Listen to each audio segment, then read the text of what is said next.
On today's show, the Cleveland Cavaliers clinched a playoff berth. They are headed to the playoffs. We'll talk all about it on this new episode of Locked On Cavs for Monday, March 27th. You are Locked On Cavs, your daily Cleveland Cavaliers podcast.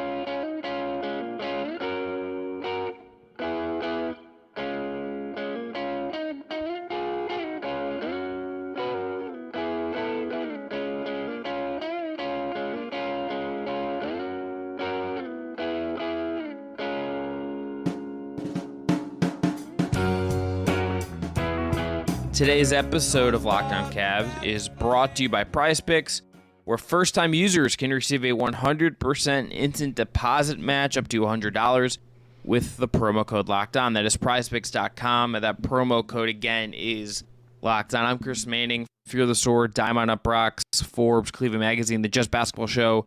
Too many places. That man over there is Evan Dammarell. The man with many hats, but no hat on in this show.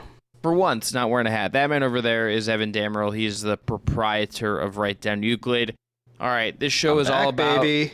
Yeah, he's back. He was off for a couple days. Now he has energy. This is weird for me. All right, big show today. Cavs clinch a playoff berth. We'll talk about that after they beat the Rockets. We'll give it our Cavs-Rockets Game Awards in Segment 2. In Segment 3, we'll talk about Evan Mobley, and then we'll talk about Jared Allen. We'll play some homage to the big men who were really key to Cleveland's win on Sunday. But Evan, the Cavs are going back to the playoffs.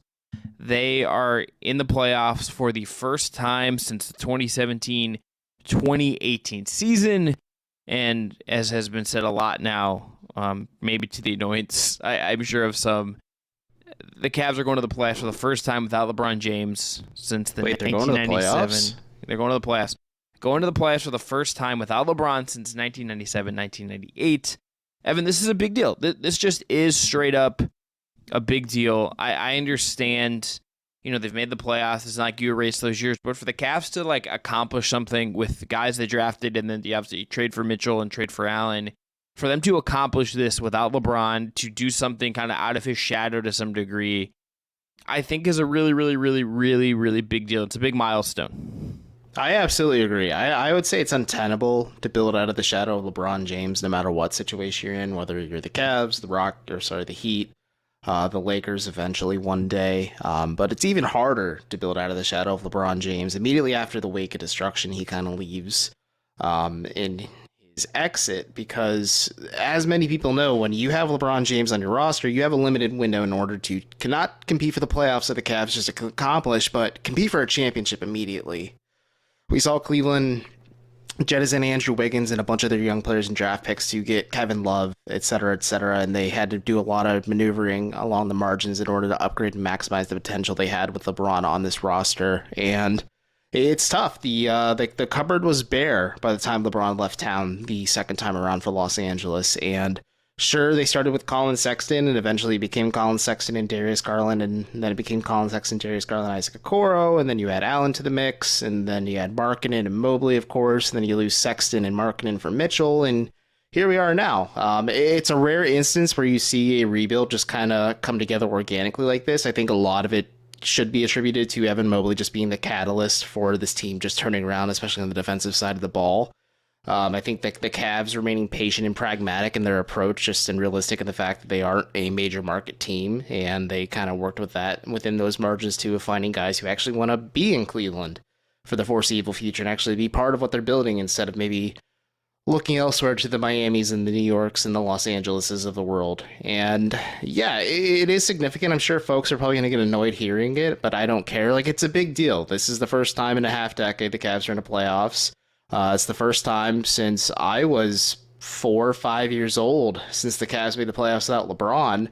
And for the better part of this roster, they were either in diapers or not even born yet. So, and in JB Bickerstaff's case, he said he was enjoying his sophomore year at Oregon State quite a bit. So there's a lot to process here. It's a momentous time just for this franchise because it is so hard to not build out of, I'd say at this point, but build alongside the massive shadow that the monumental monolith that is LeBron James is, and try to build something that you can stake a claim in and say, hey, we are a little bit more, at least in recent history, than just a guy who arguably is the greatest player of all time, taking us to the NBA Finals 5 times and winning a championship in one of those times, factoring when they played the Spurs and the Warriors 4 times, of course. But this is a huge deal, and I think a huge accomplishment for the Cavs, and I think it is just the crowning zenith achievement for this rebuild, too. Like, the rebuild is now officially done, and now let's start to look at, like, hey, when can we start saying the Cavs are a legitimate title threat?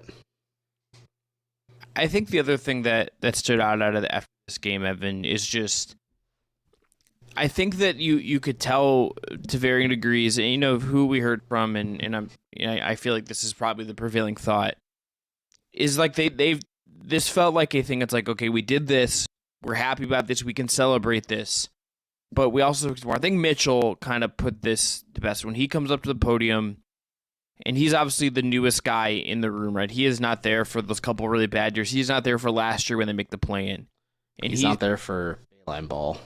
Right. So he says the playoffs weren't even a question, to quote him directly. He said it was about that; those were his expectations. He says, how far can we go? How big of a run can we make? And I think that is where this team transitions to now. This is a group that, you know, they've locked in something that I think we all assumed they would kind of get, but they did it, and that matters. We should celebrate that. But I think that this now kind of turns to, okay, how far do they go? We'll break that down a lot here, I'm sure, but that's where this group is looking now. They're looking beyond just, hey, we made it, this is a fun story, to what can we actually accomplish?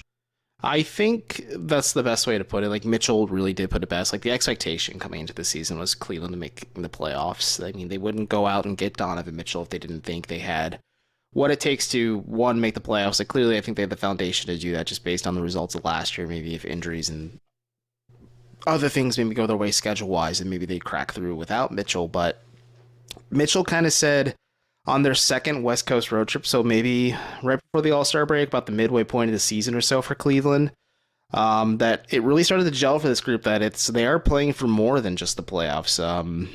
I think you and I are of the same mindset where the Cavs will kind of be playing with house money by the time they get into the second round, and then they see how far they can go from there. But Darius Garland has talked about making the Eastern Finals. I'm sure Donovan Mitchell is looking like, hey, I have a pretty successful legacy and career so far up to this point, but I want to play for more at this juncture too.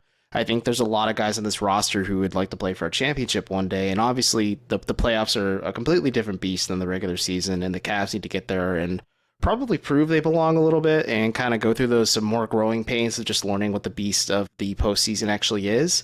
But they are building such a rock solid foundation, and I think just having that confidence and swagger, where Mitchell even said, like, after they clinched the playoff berth tonight in the locker room, as they were talking about, like, yes, they're going to enjoy it this evening, but a lot of the guys were like, all right, what's next? Like, what do we have to do next? Like, they aren't fixated on the moment. They aren't satisfied with just making the playoffs. Like, they want to get to the postseason, which they have achieved, and now go out there and make some noise and actually just make things tough for opponents and just leave it all on the table for whatever the season ends up being. Yeah, again, we'll talk about where the season goes, but this is a night where they can celebrate this. They can make the playoffs. They are not going to have to go through the play-in. They have at the very least done that, and that for a franchise that I know cares about this. I know internally that this is something that matters, even if they play it down and don't always want to talk about it and all that stuff. This, I think, absolutely mattered to them, that they did this kind of without a certain kid from Akron. Today's episode is brought to you by PrizePicks. So how does PrizePicks work? Well, all you got to do is pick 2 to 6 players, and if they go score more or less than their projected numbers, you can win up to 25 times your money on any entry. All you got to do is just higher or lower. There's no competing against other people. It is just you versus those projections available. PrizePicks offers projections on any sport you watch. This includes the NBA, the NFL, Major League Baseball, NHL, PGA, both men's and college basketball, soccer, WNBA, NASCAR, tennis, MMA, boxing, all of that, and more. Entries can be made in 60 seconds or less. It is that easy. They offer safe, fast withdrawals. Currently operational in over 30 states and Canada. Download the PrizePicks app or go to prizepicks.com to sign up and play daily fantasy sports. First-time users can receive a 100% instant deposit match up to $100 with the promo code LOCKEDON. If you deposit $100, PrizePicks will give you $100. If you deposit $50, PrizePicks will give you 50. Don't forget to enter the promo code LOCKEDON and sign up for an instant deposit match up to $100. All right, segment 2 here. Let's talk about Cavs Rockets awards just for quick box score tracking. The Cavs win this game by a final score of 108-91. Cleveland gets its 48th win of the season. Jared Allen has 24. Donovan Mitchell with 22. Evan Mobley with 19 and 7. Karis LeVert off the bench had 10. You did get some Sam Merrill, Isaiah Mobley, Dylan Windler, Mamadi Diakite cameos. Jalen Green led all scores for Houston at a 10 of 17 night, 5 of 11 from 3 for Jalen Green. Evan, MVP for you is whom? Evan Mobley. I think you can make a case for Darius Garland as well in this one, especially just early into the game, and maybe Donovan Mitchell for taking this team home. But Evan Mobley is just doing some really wild stuff. I think the Cavs are getting a little too cute in the second quarter, and I think maybe let Houston get back into the game too much, but they're really letting Evan Mobley do a lot of just unique stuff, but like just that sequence where he had 3 offensive rebounds with the third one eventually leading to an emphatic dunk from Mobley. We even saw some expression from Mobley after the fact. Like you're still watching the growth in real time with Evan Mobley, and just like watching this offensive game of his just escalate and level up as the regular season at least, comes to a close. And it's still just scary to fully fathom what he can be as a player. But for now, like, shoot, he was elite on both ends of the floor once again, and definitely deserves a shout out. He was great. We're going to talk about him and kind of some of the stuff they let him do big time in segment 3. I'm going to go Jared Allen. So I think Jared Allen, this game gets a little bit dicey in the third. Houston gets within 5. And the Cavs are like just looking for some stability. They're trying to just like feel their way back into kind of controlling the flow of the game. Mm-hmm. And the guy that provided that to me was Jared Allen. It was the block shot on Tari Eason. It was just the hustle. It was the energy. It was the dunk. So for me, it's a small thing. You know, other guys had more points. Other guys kind of ultimately had like bigger box score nights. You know, Allen has, but he has 24 and 14. 8 of 11 from the field, hyper efficient, has 3 blocks, 2 in the fourth. So for me, I go Jared Allen for my MVP. Evan, let's go to stat of the night. Mine is the Cavs shooting at the rim versus the Rockets shooting at the rim. Basically had the same frequency, like 44% of their shots are at the rim. It's pretty high numbers for both teams. Cavs shot 70% at the rim. Houston was at 61.3. One team very good, one team like well below average. That 8.7 difference. A really, really big deal for Cleveland to do that, for Cleveland to kind of, take to prevent Houston a ton of instances from getting kind of clean looks at the rim or blocking shots at the rim. That's kind of how you kind of blow this game wide open and how you withstand Houston making that comeback in the third quarter. Yeah, and to your point with Jared Allen being MVP, that's an excellent pick. I think he was a catalyst, especially in the fourth, to kind of for Cleveland to impose their will once again and just put this game away for the Cavs. But for me, it's just the fact that statistically, the Cavs shot 87.5% from the free throw line. They were 21 to 24 on the season. Cleveland, I had to pull the numbers up, is averaging about 77.8% at the free throw line this year. So like that's an encouraging boost, and I know it's cliche and people can like at home say like, oh, make your G-dang free throws at the line. It's a free shot. But like the fact that the Cavs have struggled at times and Evan Mobley just being the guy who missed 3 of them, and shouts to him for getting the line 6 times in general. Like that's pretty encouraging too with his aggressiveness. But like the Cavs just taking advantage of the free opportunities and maybe taking advantage of a bad Rockets team defensively to kind of maintain distance at times. Like I pointed in the script at first, like how the Rockets were down 8 at one point. You said it got within 5. And then the Cavs stretch it back out because a lot of it was Jared Allen and Evan Mobley doing stuff on the interior, but the Cavs just taking advantage of the fact that the Rockets are bad defensively and fouling them more often than not. So that's important stuff come postseason time, because a game could be decided at the free throw line, or a series could be decided at the free throw line for Cleveland. And the fact that they're at least making those attempts is a little encouraging, especially because it's almost 10 percentage points higher than what their seasonal average is. Yes. All right, let's go to play of the night. There's a lot you could go to. Oh yeah, this was a highlight reel game for the Cavs. Yeah, there's just a lot of like very kind of fun stuff. I'm gonna go Jared Allen's block on Tari Eason in the fourth quarter, 9:47. This was just pure hustle. This is him meeting him above the rim, getting his arm up there. And this, to me, felt like the play that really brought the energy back, really brought the juice back into what was going on. So I'm going to go Jared Allen there. This just felt like the play that, to me, that really explained everything that was going on for the Cavs in this one. That's a good pick. And mine is more so the tone setter for early into this game, where Darius Garland hit Jalen Green with a crossover and then hit him with an up and under as well to get an easy floater attempt. And it was a little mean-spirited for Darius to pull that bag of tricks out on a younger player, especially a bad defender like Jalen Green like that. But like you could tell, like, okay, the Cavs certainly know the weight of the situation. And I wish I had the opportunity to ask some of the players post-game, like, hey, there was a lot of avenues. Like Brooklyn lost tonight as well. So if Cleveland lost this game, they would have made the playoffs with Brooklyn losing. But it is a little sweeter for the Cavs, I would say, or at least I would assume, that they made the playoffs on their terms, on their home court. And you could tell certainly early on, like the Cavs, like, all right, we're not going to mess around against this bad Rockets team. Let's just put them away, clinch the playoffs, and then shift our focus to Atlanta on Tuesday. Let's just quickly hit on the Evan Mobley 3 offensive rebounds in 1 possession leading into this monster putback dunk. So I pulled the clip up as we were talking. So starts off, Mitchell takes a 3, misses. Mobley leaps up and gets it, just beats the guy's dude, feeds it back out to Garland, who takes a 3 pretty quickly. He misses. Mobley just reaches up and snatches it. Doesn't Bach just snatches the man's second one. Rebound.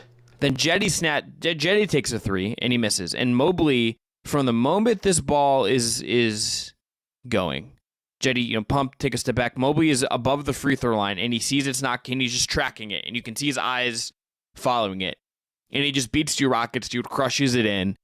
God, this dude is just like, this dude's like, we've talked about this a lot, but plays like this are just so emblematic of how high this guy's motor takes him and how far that motor just unlocks things with him. I guess he's a freak in terms of his frame, in terms of his athleticism, in terms of all of these things, his intangibles. But the motor is just like unlocks so much stuff like this.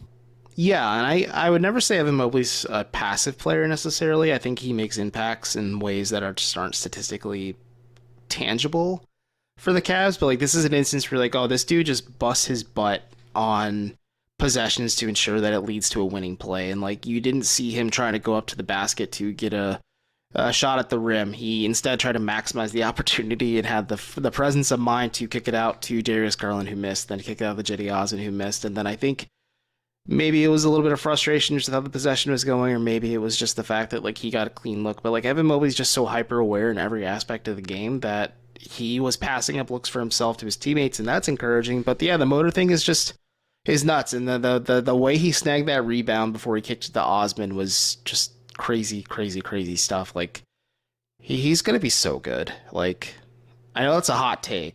Hey, I know hopefully I don't get like shut down on twitter.com for this, but like Evan Mobley's gonna be really freaking good, and it could very well be as early as the start of next year. He's Cleveland's already really I think he's already really, I know, but good. I'm finishing now, but like he could be Cleveland's second best player as early as the start of next season, just based on like his trajectory and growth. Yeah, he's gonna make a lot of all-star teams and make a lot of money. Good for him. Yeah,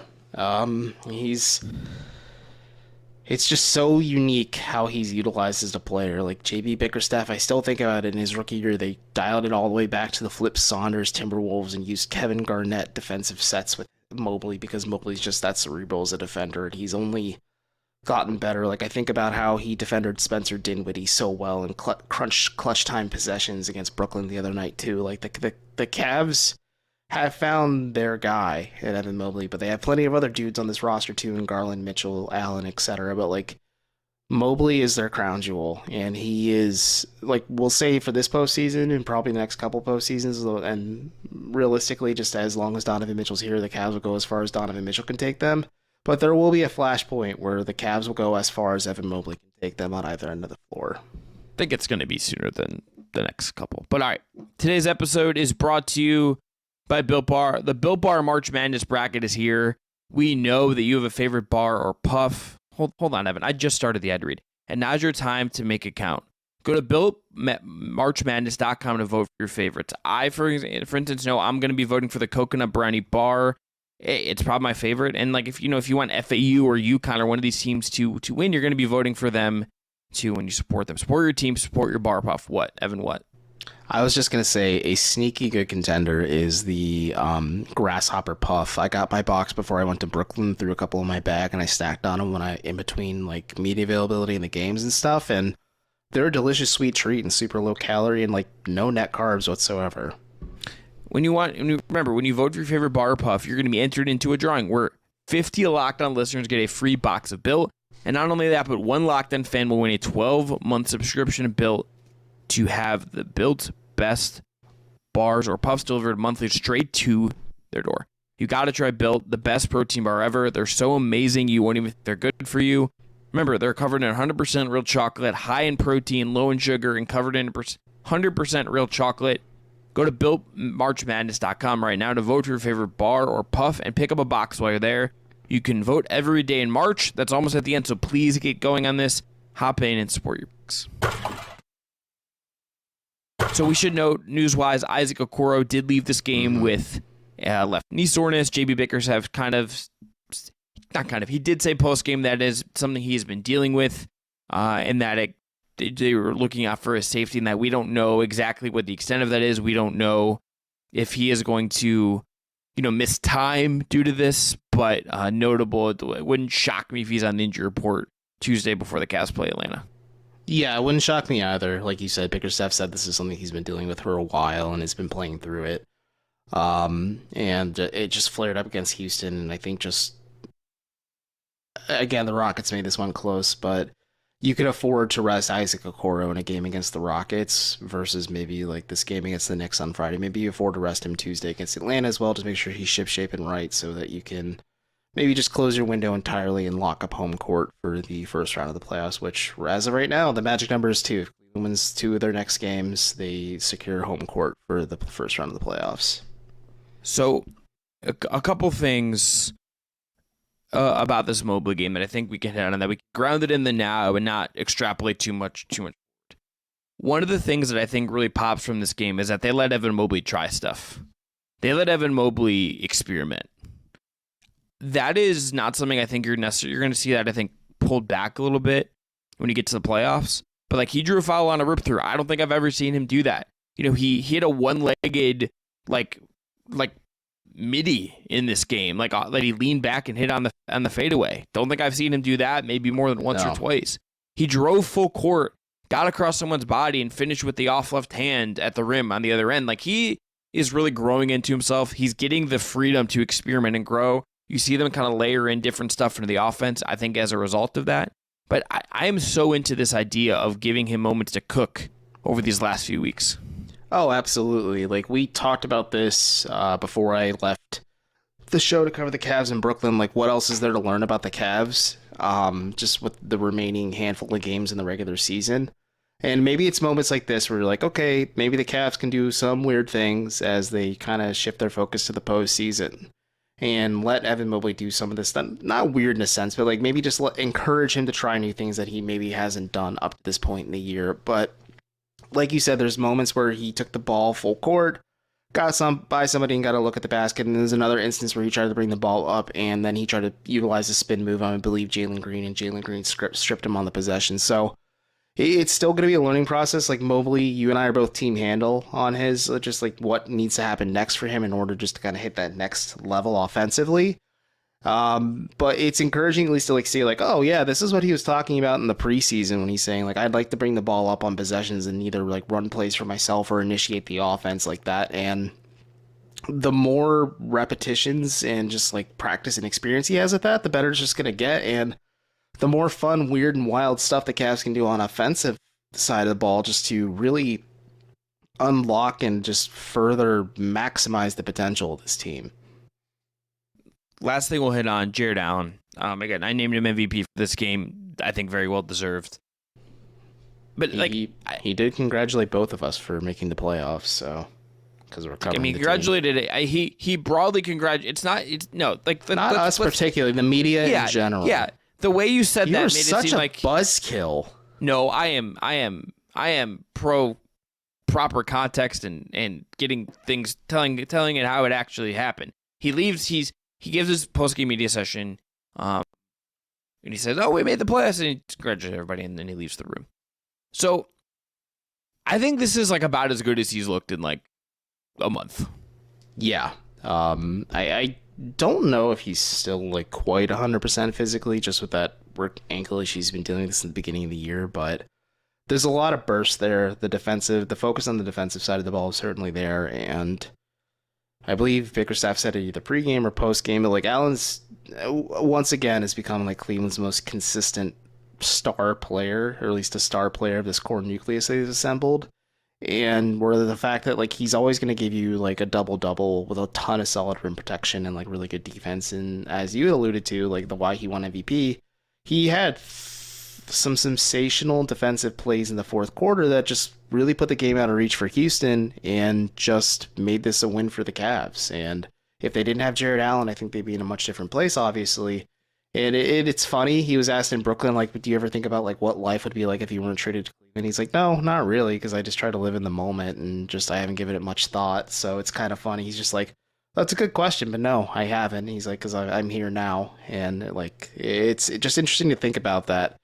He was part of that James Harden trade that sent James Harden to Brooklyn, obviously. Houston then didn't want him, or rather the Cavs were just opportunistic and were able to acquire him. And Allen did talk about like when he came here, the Cavs weren't playing for much. And then the following year, once Drummond was shipped out and he was named the starting center, or I believe he was named the starting center and Drummond came off the bench or something like that. I don't remember. It's so long ago at this point, and COVID just messes up everything timeline-wise. But it's fascinating. Like Allen was kind of the early catalyst of like building this defensive identity. Certainly Mobley accelerated things quite a bit, but he has done a lot for this Cavs team, and I think the Cavs would not be in the position they're in if they didn't acquire Jared Allen as part of the James Harden trade many moons ago.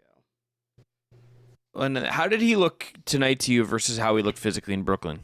I think he looked about the same. I think in Brooklyn, you could tell he had a little bit of rust because he had admitted after he was poked in the eye by Bam Adebayo, he didn't do any on-court activity or any exercise whatsoever for 7 days just because of what the doctors were telling him to do and how to go about his recovery process. So I think there's a little bit of rust there too. He was in foul trouble in the first game especially. I think also having to face Nick Claxton and just what the like Day'Ron Sharpe and whatever everything else the Nets have in terms of rim pressure certainly makes it difficult too. But you could tell he's still in good shape. I think there's a little bit of rust in the conditioning. It was still maybe not quite there. But as long as he just continues to be the consistent player he is, foul trouble or not, like I think having Evan Mobley step up as that 5, and like I got a really good response from Allen after the one Nets game and just how like Mobley's looked. He's just like, oh, it's been sensational. He's like, I'm really happy that he was able to step up and just kind of feel more comfortable playing the 5.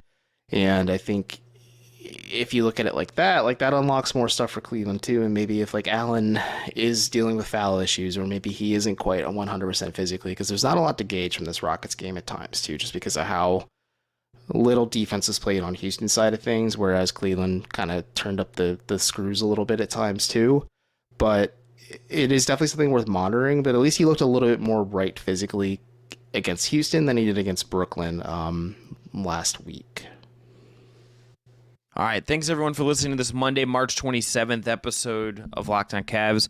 I'm Chris Manning. That's Evan Dammarell. Thanks again for making us your first listen every day. Jake Stevens produced this. Check out the Mary on Spotify.